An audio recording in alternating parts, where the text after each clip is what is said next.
Aucun élève ne franchira la grille du collège aujourd'hui. Professeurs et parents ont décidé de bloquer l'entrée toute la journée. Ils protestent contre la suppression de 4 classes dans cet établissement classé en zone d'éducation prioritaire. Ce que redoutent ces enseignants, c'est d'avoir plus d'élèves en cours. Il pourrait être 30 par classe dès la rentrée prochaine. C'est un établissement ZEP ici, donc il y a des phénomènes de violence par moment.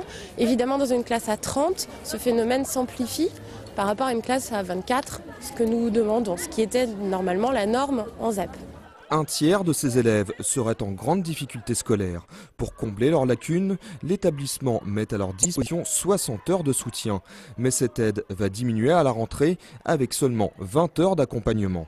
Une réduction des moyens qui inquiète les enseignants car le dispositif est jugé primordial ici pour l'obtention du brevet.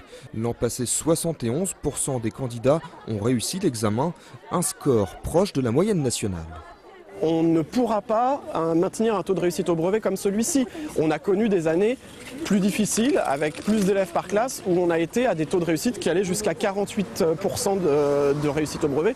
Une délégation des parents d'élèves a été reçue en fin de journée par l'inspection académique. Le mouvement sera maintenu jusqu'à jeudi prochain, jour de grève nationale, et sera repris au mois de septembre si les revendications ne sont pas satisfaites. On demande des heures complémentaires pour le soutien des élèves.